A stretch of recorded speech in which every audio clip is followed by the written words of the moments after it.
मोहतरम मुकाम प्रिंसिपल साहब, मौलाना साहिल अताई साहब व दीगर उसातिज़ा किराम, मेरे प्यारे भाइयों और बहनों, अस्सलामु अलैकुम व रहमतुल्लाहि व बरकातहू।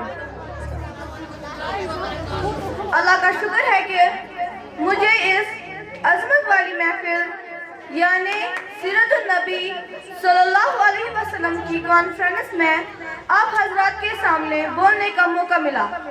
तो इंशाल्लाह मैं कोशिश करूंगी कि आपके सामने क़यामत के दिन अल्लाह ताला का साया किन लोगों पर होगा वो पेश करूंगी।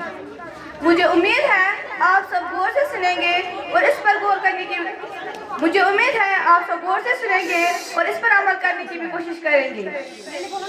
सैयदना अबू हुरैरा रज़ियल्लाहु अन्हा नबी करीम सल्लल्लाहु अलैहि वसल्लम से रिवायत है कि आप सल्लल्लाहु अलैहि वसल्लम ने फरमाया, 7 शख्स ऐसे हैं जिन्हें क़यामत के दिन अल्लाह ताला अपने साए में ले लेगा, अपनी रहमत में ढांप लेगा, जिस दिन इस साए के सिवा कोई और साया नहीं होगा।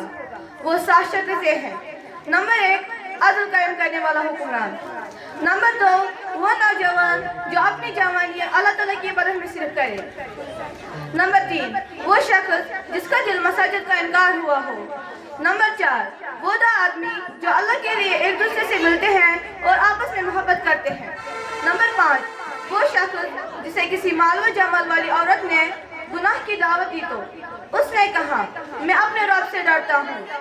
नंबर 6, वो शख्स जो सदका देता है और चुप कर लेता है, हत्ता कि उसका बायां हाथ मालूम नहीं कर सकता कि इसके दाएं हाथ ने क्या खर्च कर दिया। नंबर 7, वो शख्स जो तन्हाई में अल्लाह ताला को याद करता है और उसकी आंखें इश्कबार होती है। वो आखिर दावाना अनिल हम्दुलिल्लाहि रब्बिल आलमीन।